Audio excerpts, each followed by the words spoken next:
Assalamualaikum warahmatullahi wabarakatuh. Halo Sobat Online dimanapun kalian berada. Perkenalkan, saya Nur Akida Ainun dengan NIM C01195529. Kali ini saya akan membahas terkait berita yang saat ini gencar-gencarnya menjadi pembahasan dunia. Kalian pernah gak sih lihat logo ini? Ya, logo ini loh yang selalu dicantumkan di setiap instansi pemerintahan.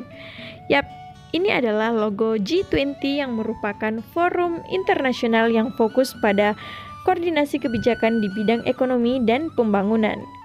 Dikutip dari situs Kementerian Keuangan dan Bank Indonesia, G20 atau Group of 20 merupakan sebuah forum utama kerjasama ekonomi internasional yang beranggotakan negara-negara dengan perekonomian besar di dunia. Terdiri dari 19 negara dan 1 lembaga Uni Eropa. Awalnya, G20 dibentuk karena krisis ekonomi dunia pada tahun 1997 sampai tahun 1998.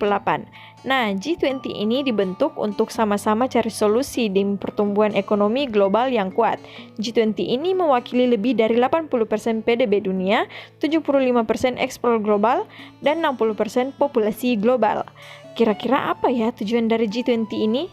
Tujuan utama G20 ini untuk membahas isu respon krisis global, informasi lembaga keuangan internasional, dan isu perdagangan internasional loh. Tapi bukan hanya itu. Juga membahas hal seperti energi, pembangunan, pariwisata, ekonomi digital, pertanian, tenaga kerja, dan masih banyak lagi. Untuk menjadi anggota G20 ini tentu tidak sembarangan. Negara yang bergabung dengan yang memang berdampak dan berkontribusi untuk perekonomian dunia.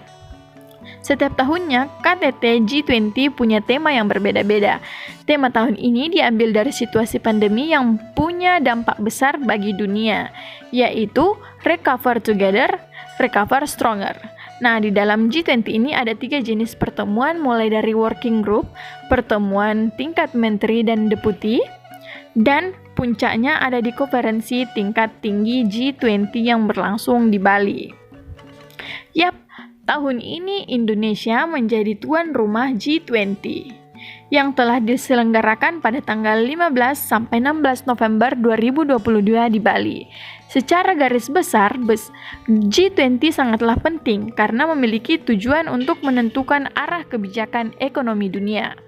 Manfaatnya bagi Indonesia diantaranya, yang pertama adalah dari sisi ekonomi, dapat menggerakkan konsumsi domestik, salah satunya adalah pertumbuhan PDB nasional hingga 7,4 triliun rupiah,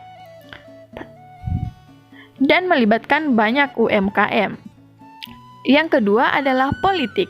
Branding skala internasional menjadikan Indonesia sebagai central stake di dunia khususnya bagi pelaku ekonomi dan keuangan. Yang ketiga adalah pembangunan sosial.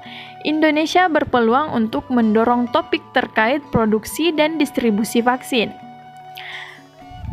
Bentuk kerjasama beberapa negara G20 dengan Indonesia pada bidang ekonomi. Yang pertama adalah kerjasama antara Amerika Serikat dengan Indonesia, di mana pada tanggal 14 November 2022 lalu Pak Jokowi melakukan pertemuan dengan Presiden Amerika Serikat yaitu Joe Biden. Dalam pertemuan tersebut, Joe Biden mengungkapkan rencana investasi di Indonesia sekitar 700 juta US dollar atau hampir 11 juta triliun rupiah. Rencananya uang tersebut akan dipakai untuk mengembangkan infrastruktur, modal pembangunan Indonesia, dan meningkatkan akses keuangan UMKM dan usaha yang dimiliki perempuan. Dan investmen lain dari luar masuk ke Indonesia gara-gara G20, contohnya kayak ExxonMobil sama Pertamina. Sampai 40 triliun rupiah bisa membantu kita net zero emission di tahun 2060. Cina juga invest 5 miliar dolar untuk ekosistem kendaraan listrik di Indonesia. Jepang, Inggris diklaim sama Menteri Perhubungan mau invest di MRT Jakarta dan masih banyak lagi negara-negara yang mau invest di Indonesia gara-gara G20 ini. Dan sektor energi bersih sekitar 75 triliun rupiah. Itu kesepakatan dari 18 perusahaan di 11 negara. Ini membuktikan bahwa Indonesia mendapatkan banyak keuntungan dari G20 ini, walaupun mungkin tidak dirasakan secara langsung, tapi ini bakal part on the map secara jangka panjang. Oke, sobat online, demikian informasi yang bisa saya sampaikan mengenai G20 ini. Semoga bermanfaat ya. Wabillahi taufiq wal hidayah. Wassalamualaikum warahmatullahi wabarakatuh.